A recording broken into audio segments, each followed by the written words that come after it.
Bismillahirrahmanirrahim.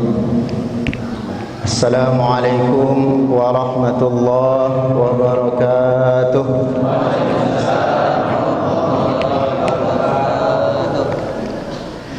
Innal hamdalillah nasta'inuhu wa nastaghfiruhu wa nu'minu bihi wa natawakkalu alayhi wa na'udzu billahi min shururi anfusina wa min sayyiati a'malina. Asyhadu an la ilaha illallah wahdahu la syarika lah wa asyhadu anna Muhammadan abduhu wa rasuluh.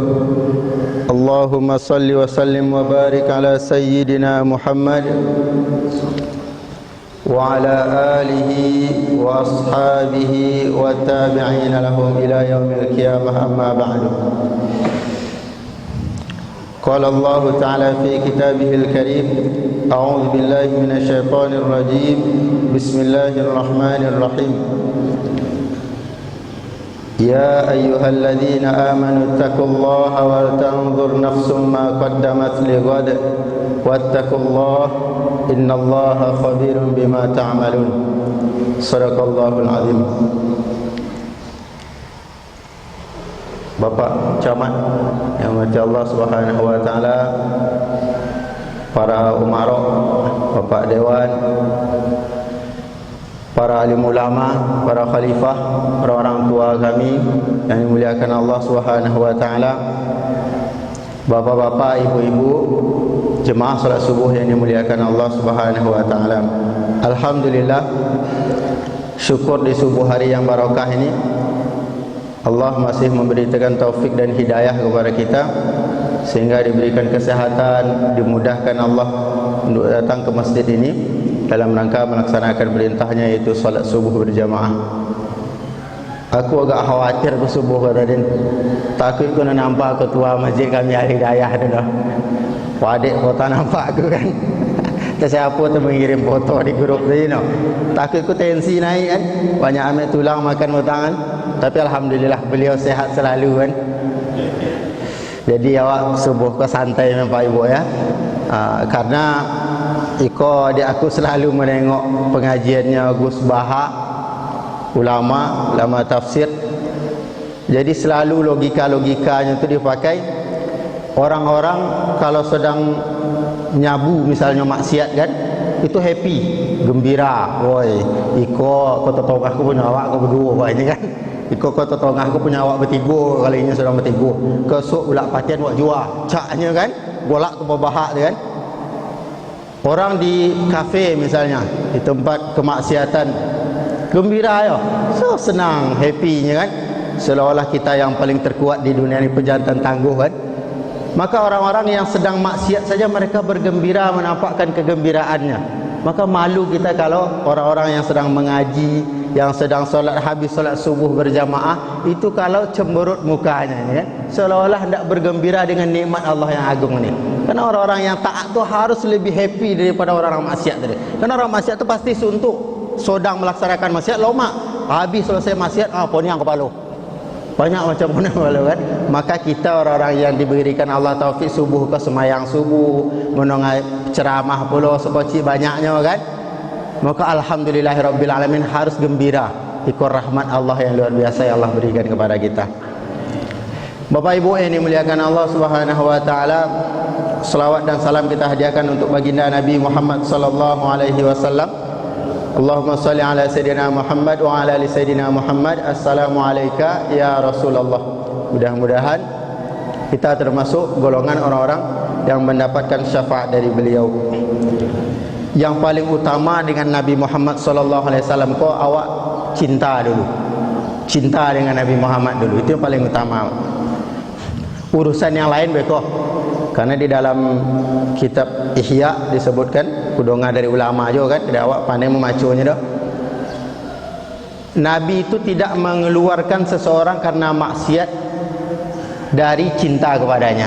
Jadi artinya kalau ada seorang yang ahli maksiat sekalipun, cinta Nabi kepada dia, dia tu berhak mencintai Nabi, Nabi tetap berhak mencintai dia, walaupun ahli maksiat, walaupun orang fasik, walaupun orang zalim sekalipun. Maka begitulah Nabi Muhammad sallallahu alaihi wasallam begitu sayangnya dengan kita, sehingga kata ulama di Mekah, di Arab naon tu heran dengan orang Indonesia agaknya. Kalau di Jawa tu kan, mulai le 1 Rabiul Awal tu sampai 2 boleh Rabiul Awal kelahiran Nabi tu, itu selawat toja sepanjang habis sembahyang Isya sampai pukul jam 10 malam. Oh, makan-makan habis itu. Yang hadir di situ selawat tu, yang hendak pernah ke masjid hadir itu. Yang bertato-tato kadang kan hadir itu. Oh, khusuk, kadang sampai menangis itu selawat Nabi. Maka itu buktinya heran kau tengok orang Indonesia kan. Orang kadang fasik, orang kadang zalim, tapi cintanya dengan Nabi itu luar biasa katanya. Maka hadirin yang dimuliakan Allah SWT, dan itu bukan tak ada dalilnya Pak. Di zaman sahabat, di zaman Nabi sekalipun ada sahabat yang macam itu. Koju hobi mabuk minum. Nu'man, ya, yang sudah masyhur namanya Nu'man radhiyallahu an juga sahabat Nabi. Koju mabuk, tetapi herannya Nu'man juga mabuk tak bisa jauh dari Nabi. Bukan poi ku kafe atau nyonoknya di kebun sawit mau mabuk, no. Canu mabuk no bisa hilang. Tapi sayang di Nabi no bisa jauh dari Nabi. Tibu canu mabuk beko, poi kau sudi minum. Ni kan nampak ada sahabat Nabi, ya Rasulullah, tengok tu Nu'man mabuknya dekat masjid awak agaknya. Dipukul oleh Nabi, tetap dihukum Nabi, dicambuk Nabi kanan, dipukul pakai sendal lah kan, dihukum Nabi. Tetapi berulang kali tingkah laku Nu'man ni kok, sehingga sahabat yang lain kok aku nak bisa kalau nak zaman sahabat itu kan, kau ambil podang ni penggal lehernya kalau kau menghina Nabi di dekat Baitullah, di dekat Madinah, Masjid Nabawi, di dekat Nabi Muhammad, sosok yang paling mulia, mabuk aja. Tapi kata Nabi, jangan kalian pukuli dia, jangan kalian pancung dia. Kata Nabi, dia itu cinta kepada saya dan cinta kepada Allah katanya. Maka Bapak Ibu yang dimuliakan Allah Subhanahu wa taala, modal kita kepada Nabi Muhammad itu adalah modal cinta dulu. Sayang dan cinta kepada Rasulullah SAW. Tidak ada yang sebaik oleh Nabi Muhammad SAW. Tidak ada manusia yang sebaik Nabi Muhammad. Apapun elok ayah, mak awak kini, lebih baik lagi, lebih sayang lagi Nabi Muhammad kepada kita. Kata Nabi di dalam sebuah riwayat, Nabi itu disuruhnya awak semayang, suruhnya solat, suruhnya taat kepada Allah. Kalian jauhi dosa-dosa. Jangan berjudi, jangan narkoba, jangan zina, jangan macam-macam, segala kefasikan, segala dosa-dosa besar disuruh jauhi.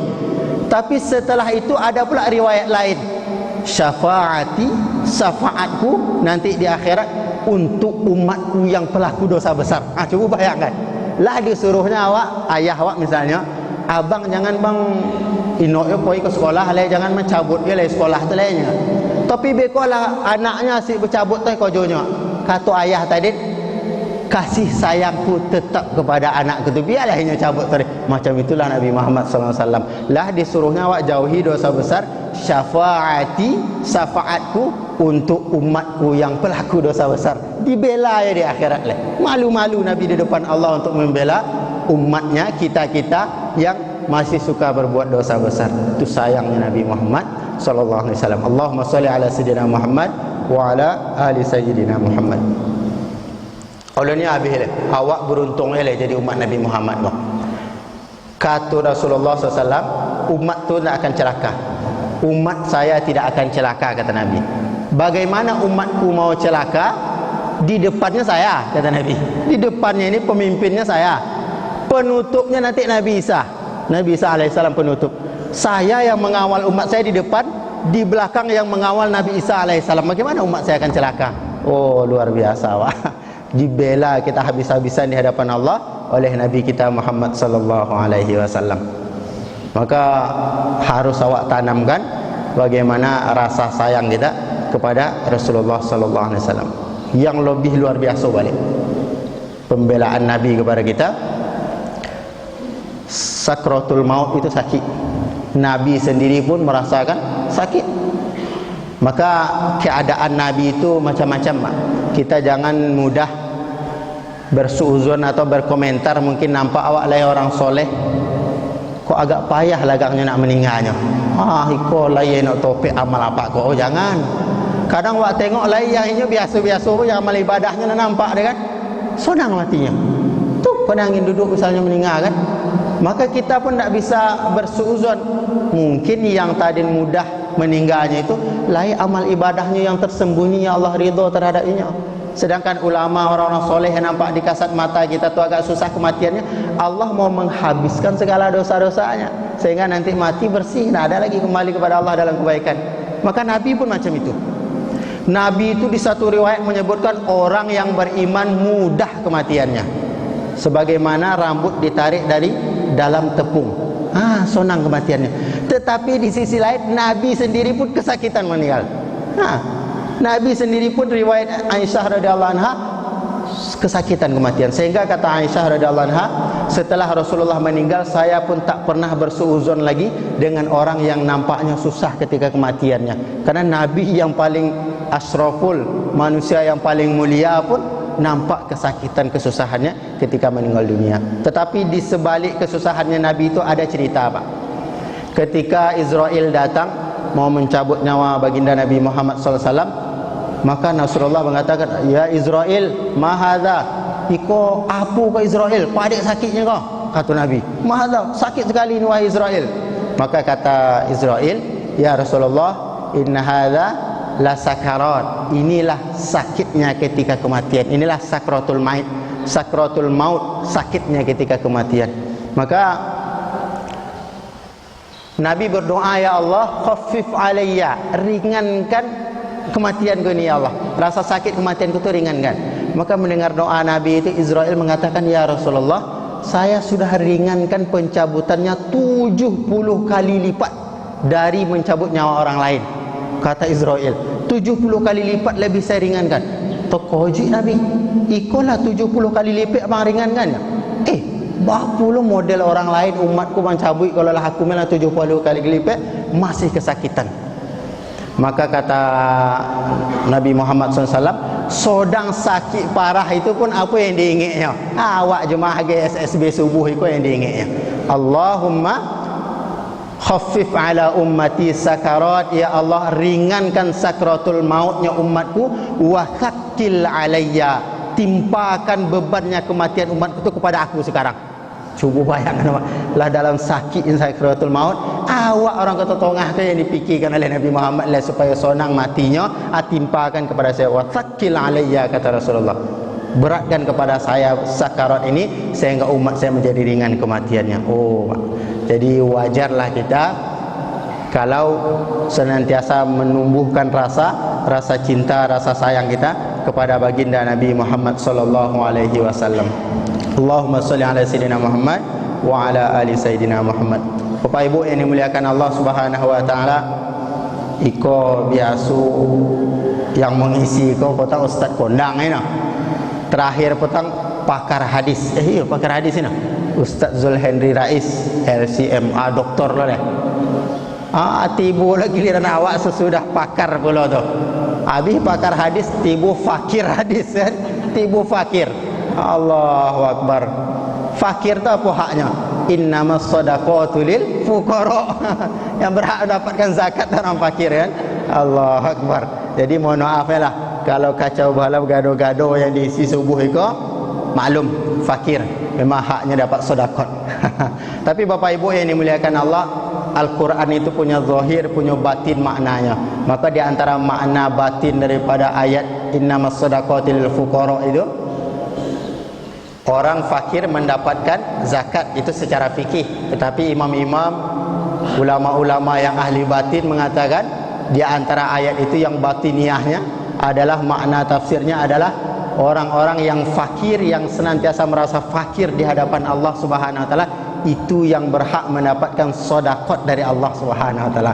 Jadi wali-wali Allah itu, para nabi, para wali Allah, kekasih Allah itu punya sifat fakir, merasa fakir di hadapan Allah sehingga mereka mendapat keistimewaan sedekah dari Allah Subhanahu wa taala. Jadi untuk akulah fakir hadis kan, untuk dapatlah rasa fakir di hadapan Allah, jadilah ilmu inolai dapat rasa fakir itu kan, pas pula kan. Bapak Ibu yang dimuliakan Allah Subhanahu wa taala, ikolah diumum pula di ketua GSSB tadi untuk minggu depan Al-Majid dari Jakarta pula. Allahu Akbar, dari Pekanbaru diisi di tengah dari Pulau Nyoti, ditutup dari Jakarta pula besok. Allahu Akbar. Tapi biarlah Mudah-mudahan semakin merasa fakir awak kan, merasa fakir di hadapan Allah Subhanahu wa taala. Bapak Ibu yang dimuliakan Allah Subhanahu wa taala, ikut dia masih suasana lebaran haji kan, Idul Adha. Wa ulang-ulang kaji tentang perintah Allah di dalam Al-Quran. Qad kanat lakum uswatun hasanatun fi Ibrahim walladzina ma'ah. Jadi Allah memerintahkan kepada kita untuk mengikuti jejak kehidupan Nabiullah Ibrahim alaihissalam. Nabiullah Ibrahim adalah suri tauladan bagi kita umat Nabi Muhammad sallallahu alaihi wasallam. Banyak peristiwa, banyak pelajaran yang bisa kita ambil dari kehidupan Nabi Muhammad sallallahu alaihi wasallam. Dan Allah telah menstatuskan Nabi Ibrahim sebagai kekasihnya. Wattakhadallahu Ibrahima khalila. Wattakhadallahu Ibrahima khalila. Jadi Allah memilih Nabi Ibrahim alaihissalam sebagai kekasihnya Allah Subhanahu wa taala. Jadi mudah-mudahan kita meniru kehidupannya Nabi Ibrahim. Mudah-mudahan kita digolongkan Allah pula menjadi kekasihnya Allah Subhanahu wa taala. Bapak Ibu yang dimuliakan Allah Subhanahu wa taala, siapa yang tahu ikut konang balik anak-anak kan? Siapa yang tahu nama ayah Nabi Ibrahim? Ada yang tahu anak-anak? Yang SMP ke bawah lah, 20.000. Kalau nampak duit tadi tu ringgit menukar duit kan? Janganlah. Tuan SSB nak laku 20.000 dah, 200 juta lakunya lah. Ikut khusus yang fakir-fakir punya 20.000 aja. Anak-anak mana? Lain yang tahu jawab. Ino tahu nama ayah Nabi.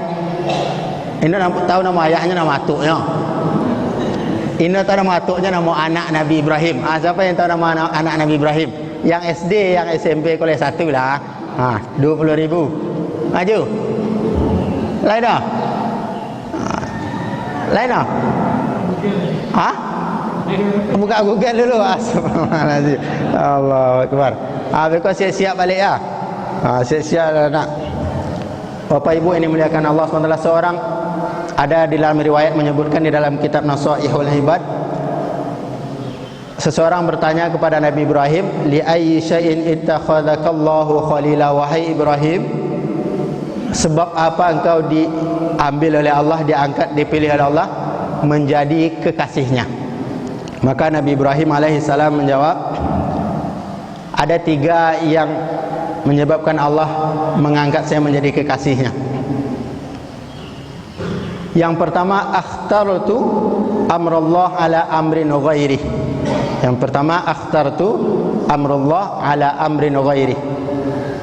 Saya lebih memprioritaskan, mengutamakan perintahnya Allah daripada selain daripada itu. Ini sifat yang pertama Nabi Ibrahim sehingga dia diangkat menjadi anaknya, menjadi kekasihnya Allah Subhanahu wa taala. Kita tahu kisah kan, kisah kurban, bagaimana peristiwa Allah memerintahkan kepada Nabi Ibrahim untuk menyembelih anaknya. Falamma balagha ma'ahu as-sa'ya qala ya bunayya inni ara fil manam anni azbahuka. Jadi Nabi Ibrahim itulah ditinggalnya anak istrinya puluhan tahun. Ada riwayat menyebutkan 13 tahun, masih bayi Nabi Ismail. Balik selesai dari perintah Allah berdakwah, dalam keadaan rindu yang meluap kepada anak dan istri. Anaklah mulai ganteng, lah mulai remaja kan, 13 tahun. Sayang-sayangnya dengan anak. Tiba dalam kerinduan itu datang pula perintah Allah, ujian balik. Dalam mimpi Nabi Ibrahim diperintahkan Allah, sembelih anakmu Ismail. Berat pak, sembelih anakmu Ismail. Tapi kau mimpi Nabi Ibrahim. Kalau awak hari kau lain mimpi suruh sembelih anak, jangan turutkan. Ikut Nabi Ibrahim. Awak sama dah. Nabi Ibrahim mimpinya wahyu. Kalau awak mimpinya itu banyak dari hawa nafsu, dari setan. Mereka mimpi pula sembelih lawan politik, betul kan? Perintah Allah. falamma balagha mahu sa'ya, dalilnya katanya. Allah Akbar. Semua alih lo kawan. Ada le kawan lawan kan tetangga kan, cokak sepadan tanah kan. Wah, sembelih tetanggamu katanya. Dalam mimpi, jangan diikuti, itu setan itu. Tetapi mimpinya Nabi Ibrahim adalah wahyu. Tapi Nabi Ibrahim diajaknya diskusi anaknya yang remaja. Wahai Ismail putraku, saya mimpi diperintahkan Allah untuk menyembelih kamu. Saya mimpi diperintahkan Allah untuk menyembelih kamu. Oh, sayangnya Nabi Ibrahim kepada anak luar biasa. Tetapi dia mendahulukan perintahnya Allah Subhanahu wa taala. Tetapi apa jawaban Nabi Ismail alaihissalam? Ya abati fa'al ma tu'mar, satajiduni insyaallahu minas sabirin. Ya, kalau itu perintahnya Allah, laksanakan. Itu anak soleh Pak. Kalau itu perintahnya Allah, laksanakan. Jangan tunda-tunda ya, segera laksanakan. Insyaallah saya akan sabar menerima ketetapannya Allah Subhanahu wa taala. Oh, luar biasa. Bahkan Nabi Ismail alaihissalam sebelum penyembelihan pun menyampaikan wasiat kepada ayahnya. Ya, besok kalau nak menyembelih aku ya, tajamkan pisau. Golok ayah tu tajamkan. Sehingga copek pengambilan itu. Jadi kesunahan juga di dalam menyembelih itu, tajamkan golok. Jangan pisau aduk poiko kobun dibawa oleh kan menoteh pelopah, janganlah itu pakai untuk menyembelih. Beda menyembelih kulit itu dengan pelopah sawit, beda ketajamannya. Maka hadirin yang dimuliakan Allah, sunnahnya setajam-tajamnya golok, secepat-cepatnya pengambilan. Aku tengok video Imam Al-Majid Ustaz Awad, 2 kali itu luar biasa. Aku punya buitnya buat ni alun teorinya kan. Lah aku selalu cari-cari tutorial bagaimana mengasah. Aku mengasah kan, aku nampak petang di Masjid Al-Muhajirin di dekat rumah. Iko mau agak apu kocik nampak kan? Agak apu ibu hati buat nengok sapi tadi. Nyo harus copeknya kan. Lah selalu tutorial aku cari macam mana cara mengasah pisau. Awak mengasah baunya praktek kalau ni lah. Rupanya mengasah pisau golok untuk menyembelih itu sama dengan mengasah pisau untuk pokobun dah. Salah satu yang paling copek yang ku rasakan dengan praktek sendiri untuk mengasah golok untuk menyembelih itu, jangan pakai batu asahan, tapi pakai amplas, kroteh amplas. Kroteh amplas sampai atui beko masuk level 8 atui, masuk 1000 kuateh. Barunya ketika awak letakkan di kuku gom menggigitnya. Letak tu menggigitnya, no terjatuh, no terkelicehnya dah. Letak itu berarti kok kulit kok kalau awak letakkan ino tajam tu ngelicehnya, tapi kalau yang tajam tu menggigitnya. Menggigitnya. Maka itu adalah kesunahan. Lah selesai pakai batu amplas tu, baru pakai kulit. Pakai kulit, kemudian agilo seloknya autosol atau apa yang mengkilap tu, itu lebih menggigit balik. Kalau dites kok kroteh tu, elok lancarnya, itulah baru layak untuk penyembelihan hewan kurban. Tapi kalau kau bawang payah le, jangan. Kau bawang koreh le, jangan. Kau kroteh folio tu, itu dituihkan ini elok lurih datarnya, itu sudah layak untuk pisau sebagai sembelihan. Maka Nabi Ismail berwasiat kepada ayahnya, ya, tajamkan pisaunya ya. Kemudian ikek tangan gue ya. Tangan ikek, kaki ikek. Apa yang difikirkan Nabi Ismail? Disembelih itu sakit. Ketika kalau dalam sakit itu tangan atau ikek dong meronta-ronta kesakitan, takut saya percikan darah saya itu kone baju ayah. Kone baju jubah putih ayah itu beko kotor sehingga mengurangi pahala saya dalam mentaati perintah Allah Subhanahu wa taala. Oh, mak luar biasa, Pak. Anak yang soleh nak disembelih pun masih mengkhawatirkan adabnya terhadap orang tuanya. Awak kini apa buat kepada ayah mak awak? Nah, apa nak ayah mak sampai awak akan disembelih dah, Pak. Yang lain nak hona bang ku boleh hona. Nak HP bang ku boleh HP. Nak sekolah bang di mana aku sekolah kan. Duit belanja nu pernah tertinggal berlebih tu. Begitu sayang ayah dan mak awak. Tapi apa yang kita perbuat kepada ayah dan mak kita? Menjaga lisan awak pun dari kasar kepada mak dan ayah kita pun belum siap lagi, no? Menahan lisan kita pun belum siap kita lagi. Maka Bapak Ibu yang dimuliakan Allah Subhanahu wa taala, tanamkan adab kepada anak-anak kita sehingga mereka akan barokah kehidupannya dengan adab terhadap orang tua. Tengoklah orang-orang sukses yang hari ini adalah orang-orang yang luar biasa adab dan khidmatnya kepada orang tuanya di hari yang lalu. Satu orang pemuda datang kepada Rasulullah SAW, "Ya Rasulullah, saya punya mak, saya rawat dia, saya kasih makan, saya cucikan bajunya, saya mandikan. Topi mulut omakku kok kasar ya Rasulullah, selalu menyakiti hatiku. Boleh tak saya melawan ya Rasulullah?" Maka apa dijawab oleh Rasulullah? Tak boleh nak. Kamu tak boleh membantah, kamu tak boleh melawan. Andaikan kamu gendong mak kamu dari Madinah ke Mekah untuk fardu haji, kamu belum membalas jasa mak kamu. Andaikan kamu kerat daging paha kamu tu tak ada makanan lagi, kamu masak, kamu makankan untuk mak kamu, seperempat bakti jasa mak kamu kepada kamu belum kamu balaskan lagi. Seperompek pun ulun lewat. Maka kalau layak omak ayah awak yang masih hidup, berkhidmatlah kepada mereka, sayangilah mereka, buatlah yang mereka senangi. InsyaAllah barakah hidup kita ada di orang tua kita. Satu orang tua, ayah mak kita meninggal dunia, kata ulama dari riwayat hadis, separuh barakah hidup anaknya dicabut oleh Allah. Jadi kalau lihat mak ayah awak yang masih hidup hari ini, separuh barakah hidup kita ada di mak dan ayah kita. Jangan cari wali-wali Allah jauh-jauh leh. Mak ayah awak doa yang mustajab. Mak ayah awak tu wali Allah yang terdekat dengan kita, doanya mustajab. Nabi Musa berdoa bertanya kepada Allah, siapa kawanku di surga ya Allah? Pemuda di kampung sebelah, kata Nabi, kata Allah. Ditengoknya apalah amal pemuda kau, dah lah yang istimewa. Maka dijawab oleh pemuda tadi, ditanyakan kepada pemuda tersebut, pemuda itu menjawab, ya Nabi Allah, aku memang adalah yang istimewa doa aku dah, amalan aku dah. Tetapi omak aku setiap malam waktunya hidup kota berdoa, ya Allah, jadikanlah anakku ini temannya Nabi Musa di surga. Tiap malam doanya. Akhirnya Allah kabulkan sehingga menjadi temannya Nabi Musa alaihi salam. Jadi doa omak ku makbul. Jadi omak kalau lain beang sama kami anak-anaknya, jangan kata-kata yang buruk yang keluar, mustajab.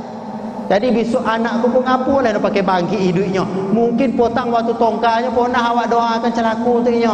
Maka doakan yang baik-baik mak. Doakan yang jadi imam Masjid Al-Majid misalnya kan.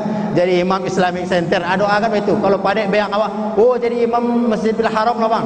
Begitu doakan. Jadi orang kayu godang lah bang. Misalnya begitu kan. Jadi anggota dewan lah bang. Jadi pak camat lah bang, ya kan. Doakan macam itu. Walaupun beang doakan elok. InsyaAllah mustajab.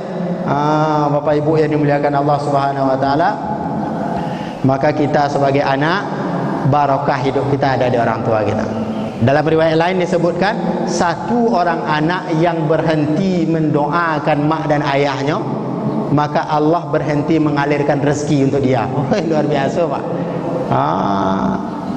Mungkin rezeki itu tidak akan berhenti, tapi barakah rezeki itu ya Allah cabut kan. Jadi kalau nak barakah, nak melimpah rezeki kita, jangan tinggalkan doa untuk mak ayah kita sampai kita mati. Walaupun mak ayah kita sudah meninggal dunia. Ada yang hafal nana doa untuk orang tua? Tidak hafal bahasa Arab, bahasa Indonesia. Ini dapat dah bahasa Labatin boleh yo. Yang hafal doa Rabbighfirli. Boleh maju. Anak-anak agak aku nak menarik lah dia no. Kompek 10,000. Yang perempuan boleh, yang puteri lain no. Jago kan yang puteri lah, yang apa anak-anak. Doa untuk orang tua. Rabbighfirli. Boleh maju ke depan. Syarat maju ke depan. 40,000. Iko sawit lah mulai naik ogonya lah Ustaz. Ini bisa 20,000 lah dah kan. Corona lah nak habis kalau Ustaz kan. Ada anak-anak yang MDA, TPA, doa untuk orang tua. Jangan anak apa maju lagi kalau pesantren kalau dari luar lah. Pak Haji no. Banyak walid dia. Ada nak? Anak-anak?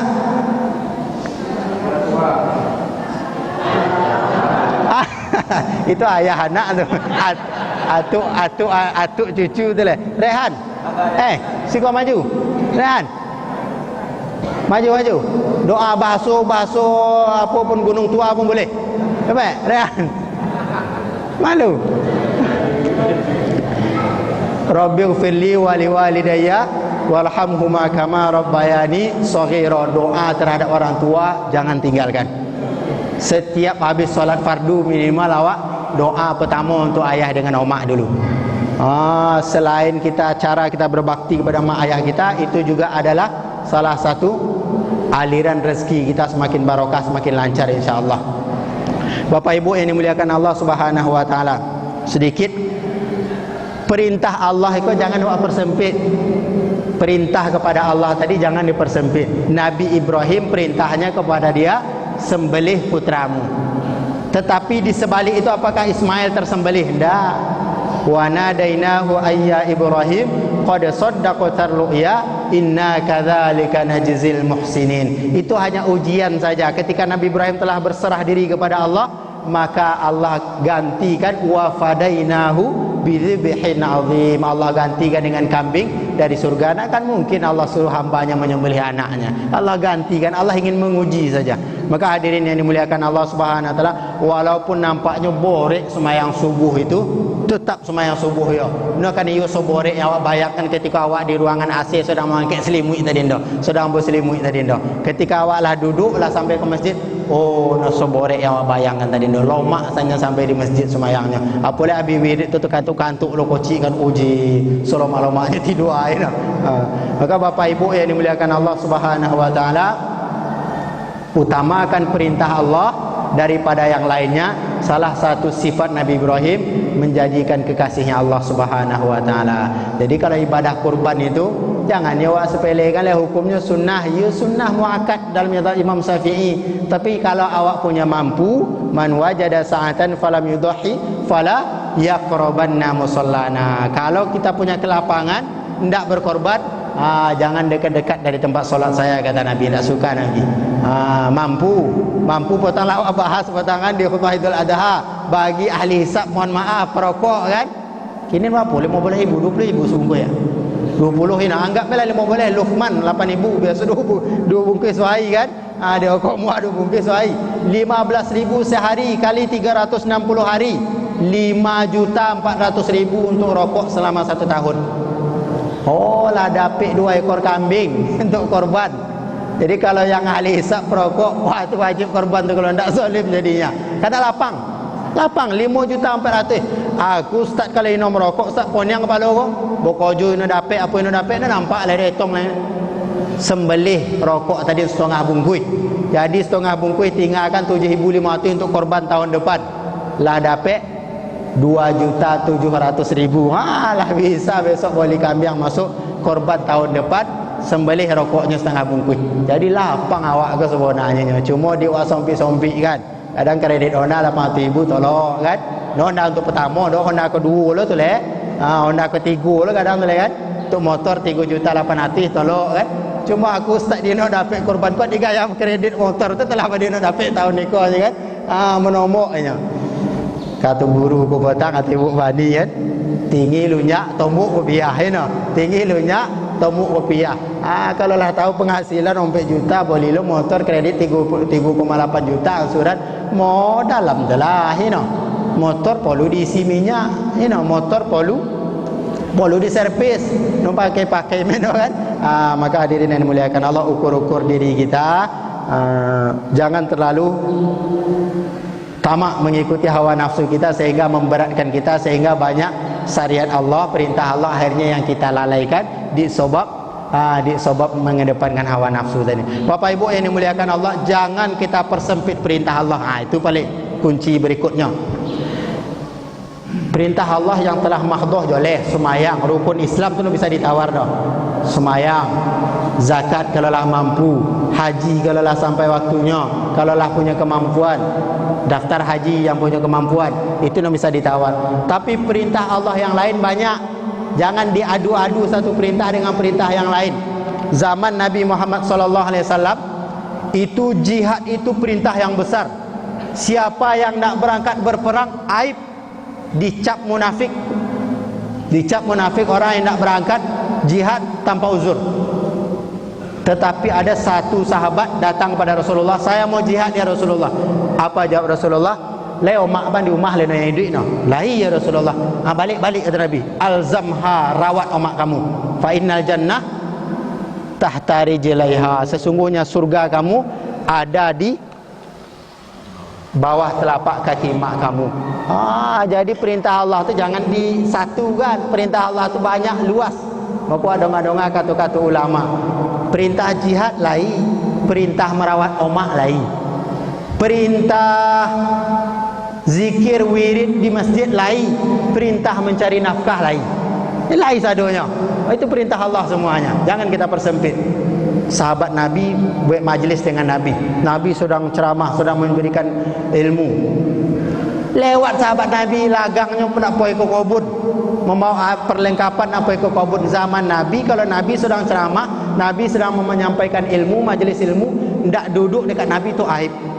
Orang ustaz sedang ceramah misalnya kan, awak zaman kini mana kan, ustaz sedang ceramah, lewat nak pergi motong tu kan, padik dia awak lah jauh lain naon datang dia dihargainya dia.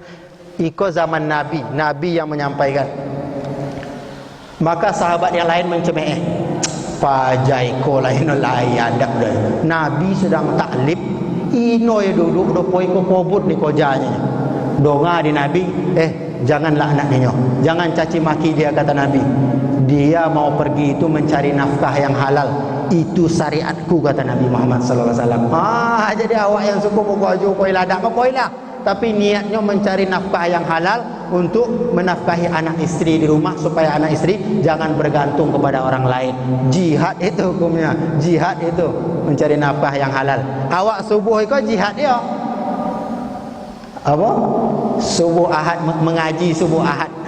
Jihad mengaji di subuh Ahad. Jihad juga menuntut ilmu. Maka perintah Allah itu banyak. Jangan kita adu-adu, jangan kita persempit, Bapak Ibu yang dimuliakan Allah Subhanahu wa taala. InsyaAllah kita solat Isra dulu. Selepas solat Isra, insyaAllah kita sambung sedikit lagi. Boleh lah. Magi kode sana ini. Bapak Ibu yang dimuliakan Allah Subhanahu wa taala. Jadi aku donga dari Gus Bahayo. Seorang ustaz datang kepadanya bertanya, "Ustaz, Gus, kok poni yang menengok umat gini nih? Awak buat pengajian habis maghrib misalnya kan? Inilah banyak umat yang nak datang duduk dah, banyak yang balik kan. Lain pengalaman ustaz je itu. Kadang bonti nak mengisi pengajian itu lah dia. Lain wang duduk ambil dah banyak yang balik katanya. Maka apa kata Gus Bah tadi? Pak Ustaz ini untuk masuk surga tu nak perlu banyak jemaah yang menongah adanya. Soba memang ada umat kau bisa aja masuk surga katanya. Pak Ustaz tahu no katanya. Yang balik tadi tu mengapunya balik tu? Yang balik tu mengamalkan ajaran Ustaz katanya. Inyo balik tu kadang lain omaknya di rumah nak disuruhnya makan, omaknya sakitnya. Kadang yang balik tu lain anaknya menangis nak makan bakso, poinya mau anaknya makan bakso. Itu kan kaji yang awak sampaikan inyo. Berbuat baiklah kepada ahli keluarga kamu. Itu kan kaji awak ya.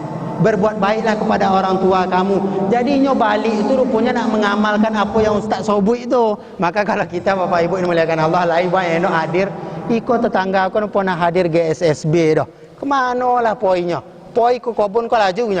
Inyo nak mengamalkan apa yang disampaikan Ustaz di sikota GSSB, mencari nafkah yang halal itu jihad dihitung Allah Subhanahu wa taala. Maka inyo nak poi ke ladang tadi pun nak mengamalkan jihad yang disampaikan oleh Ustaz. Maka Bapak Ibu yang dimuliakan Allah, jangan dipersempit. Agama itu luas. Selain yang telah fardu-fardu, yang lain itu luas. Senyum dengan saudara pun adalah sedekah. Mudah sekali Bapak Ibu yang dimuliakan Allah SWT. Orang kadang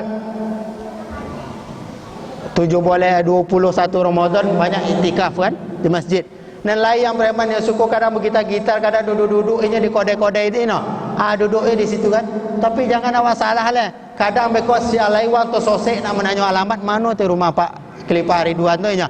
Dengan uang tu dia bertanya. Dia bertanya itikaf di masjid tu dah. Mana itikaf di masjid dah dapat menjawab dia kan. Dengan uang yang duduk-duduk di kode itu dia bertanya. Jadi selagi halal perbuatannya, nikmatilah rahmat Allah tu maha luas Bapak Ibu yang dimuliakan Allah SWT. Fanzur ila athari rahmatillah wa rahmati wasi'at kulla syai' rabbana wasi'ta kulla syai'ir rahmah. Jadi nikmat Allah, rahmat Allah itu adalah perkara yang sangat luas. Maka Bapak Ibu yang dimuliakan Allah, olah 10 minit lah. Alhamdulillah. Jadi Bapak Ibu yang dimuliakan Allah, nikmatilah apa perintah-perintah Allah. Pak Camat di kantor, bukan tidak ibadah di kantor, Pak. Mengayomi sekian banyak orang, mengurus satu kecamatan tu, kalah tahlil aku di masjid, Pak. Awak tahlil lah subhanallah la ilaha illallah Pak Camat. So kecamatan kepenuhan kan kena hitungnya. Sampai satu perintahnya orang akhirnya buat GSSB buat satu kecamatan ini. Berapa banyak amal ibadah dah mengalir kepada dia kan. Maka Bapak Ibu yang dimuliakan Allah Subhanahu wa taala, jangan persempit. Perintah Allah itu banyak, perintah Allah itu luas. Jangan benturkan antara satu perintah dengan perintah yang lainnya. Mengaji perintah Allah, jihad perintah Allah, suluk perintah Allah, dakwah perintah Allah, khuruj dakwah perintah Allah, solat perintah Allah, poi ke kebun perintah Allah, merawat oma ayah awak perintah Allah, berbuat elok sayang sama bini perintah Allah Subhanahu wa taala. Maka hadirin yang dimuliakan Allah Subhanahu wa taala, dan semua itu sempurna telah Allah buatkan untuk awak. Maka setiap perintah Allah yang diberikan kepada awak kau mesti awak renungkan betapa luar biasanya agama Islam kau mengaturnya. Setiap aktivitas kita dihitung ibadah oleh Allah Subhanahu wa taala. Awak berumah tangga sama Allah, suami istri, tak akan terjadi prahara kalau awak saling satu sama lain syukur terhadap satu sama lain. Awak suami bersyukur, awak berterima kasih dikasihi Allah istri, maka tidak akan terjadi prahara di rumah tangga. Maka rumah tangga awak kalau mau sakinah mawaddah warahmah, pondasinya adalah syukur, saling berterima kasih satu sama lain. Pernah tidak bapak-bapak merenungkan, andaikan tidak Allah ciptakan wanita yang halal secara syariat agama untuk kita nikahi, betapa susahnya kita laki-laki, Pak. Susah. Pernah awak merenung nak? Alimallahu annakum kuntum takhtanuna anfusakum, kata Allah. Allah Maha tahu dengan keadaan kalian. Kalian itu tidak bisa melawan hawa nafsu kalian, kata Allah. Cuba bayangkan kalau tidak ada syariat pernikahan bagi kita. Tibu hajat awak laki-laki, mohon maaf ibu-ibu, itu bukan rahasia umum kan. Tibu hajat syahwat awak laki-laki. Kalau tidak ada syariat adanya pernikahan, kalau tidak ada istri kita, kemana kita mau melampiaskan? Poniang kepala Pak, pocah kepala awak memikirkannya. Ada kawanku ketua masjid dekat rumah, dah meninggal istrinya, padik sayang jadi puji-pujinya terus istrinya. Tapi potong meleseng lah poniang kepala gini lainnya. Baru 40 hari lah poniang kepalanya. Nah, itu memang itu takdir kudrat Allah SWT, itu fitrah yang Allah berikan. Maka pernah tak kita merenung, ya Allah, terima kasihnya ya Allah telah dikasihkan istri. Tibu hajat selesai lain di samping awak. Andaikan tak ada istri kita, kemana kita mau melepasnya? Harus kita bermaksiat kepada Allah dulu melepaskannya. Kalaupun itu dibolehkan seandainya, punya duit pula awak dulu memaya, mencari uang pula dulu, betapa susahnya. Dah hilang pula selera di gara mencari uang kan. Kini di sebelah awak tidurnya, selesai hajat awak dalam waktu yang singkat. Maka hadirin yang dimuliakan Allah SWT, pernah terfikir itu Pak? Kalau ulun pernah terfikir kenapa jauh bakat jadi wali Allah Pak. Saya mohon maaf, memang setelah selesai itu betul terfikir aku, ya Allah, seandainya nilai istri yang disyariatkan Allah kepada aku, betapa susahnya awak etongan itu satu saja. Maka hadirin yang dimuliakan Allah, syukur kita beragama Islam, telah sempurna Allah fasilitasi hajat awak selesai. Makan suku dunia lah gini 10 minit lain Pak. Awak sadonya senang dengan dunia, senang dengan duit Pak. Lain nak senang nak lagi duit ke aku. Senang dengan duit, senang dengan kebun. Memang sudah fitrahnya, zuyyina lin-nasi hubbus syahawati minan nisa wal banin wal qanatiril muqantarati minadh dhahabi wal fiddah wal khailil musawwamati wal an'ami wal harth. Senang dengan harta benda. Maka itu pun lain dalilnya kalau awak nak punya duit tu Pak. Jadi supaya menghindari ketamakan awak, lain dalil untuk supaya nak punya duit banyak-banyak tu boleh Pak. Nak punya kebun luas-luas tu boleh, asal dalilnya topek. Nabi Ayub alaihissalam. Nabi Ayub pun Nabi Allah, kekasih Allah, diuji oleh Allah, sedang zikir di masjid, di tempat ibadahnya, sedang wirid, tibu belalang dari omeh, belalang dari omeh. Nampak di Nabi Ayub, omeh tu tangguknya, tibu lo macam larod nak, macam apa larod ni nak yang apa namanya? Ligatu you know. Kalau sedang apa musim tu kan banyak jak itu tibu belalang omeh sadonya. Bonti tinggal tasbih Nabi Ayub. Bab tangkok sadu ke masuk kantong. Pono sebelah kantong jubah. Ambil tangkok balik masuk omeh. Belalang emas masuk siku balik. Ditegur oleh Allah. Oh Ayub, abang ko nabiku, kekasihku. Etong nampak belalang omeh ku uji, tinggal atas obeh. Etong menangkuk belalang bang. Kata Allah kepada Nabi Ayub. Apa jawaban Nabi Ayub? Wa man yashba'u min rahmatika ya Allah. Ya Allah, omeh iko rahmat engkau ya Allah. Siapa yang bisa konyang dari rahmatmu ya Allah? Itu dalilnya Pak. Jadi kalau nak buat walid buatlah rahmat Allah. Ini kan? Lain buat kau pun buatlah rahmat Allah kau. Statuskan dia rahmat Allah. Kalau enggak, boleh hisapnya besok Pak. Statuskan dia rahmat Allah Subhanahu wa taala. Bukan ada dalil Pak dalam ulama kita pun begitu juga. Imam Syafi'i waktu nyantri, waktu masih mondok kan belajar. Gurunya zuhud Sufyan Ats-Tsauri radhiyallahu an. Zuhud orangnya. Jadi pindah dari Sufyan Ats-Tsauri lah selesai. Kini nabanglah selesai dengan aku ngaji dengan Imam Malik. Ngaji dengan Imam Malik. Imam Malik kok ayahnya kayu. Ini orang kaya raya. Tompek duduk ini mengaji, memang mengaji anak-anaknya kok. Karpetnya kok jak Islamik pertama potang tu, tengolam kaki wak mana nampak kaki kalau dah di pada toba karpetnya tu, kursi empuk, meja mewah. Kata Imam Syafi'i, no cocok jadi ulama, jadi guru aku katanya. Mewah pada kehidupannya, kayu rayu aja. Tapi nya mengaji yo. Lah selesai mengaji, abang lah selesai dengan aku. Lah habis ilmu ku ajar abang lah. Poi dah boleh belajar dengan muridnya Imam Abu Hanifah, Abul Hasan Asy-Syaibani di Kufah, di Irak. Saya suruh abang buangkek katanya. Imam Syafi'i nilai duit banyak untuk buangkek, konon perlu biaya. Abang memang fikir biaya leh. Akulah hitung sadunya. Kalau tidak salah kata ulama menyebutkan hampir 50 juta duit saku dia lagi Imam Malik kepada muridnya Imam Syafi'i. Ongkos bang lah aku bayar sampai ke Kufah katanya. Dari Madinah, dari Mekah. Ongkos bang lah aku bayar. Ikut duit saku bang untuk belanja. Dihitung-hitung kalau duit kinanya 50 juta. Imam Syafi'i mulai berubah pikiran. Lo mak punya guru orang kayu kayak ni aja. Dia bagi duit saku. Kalau awak biasa masuk pesantren, masuk yayasan memaya ini. Tapi kok masuk Darul Jihad gratis ini. Kan? Dia bagi pula ongkos tu balik leh. Dia bagi lo poi boka untuk berikutnya leh banyak ikut.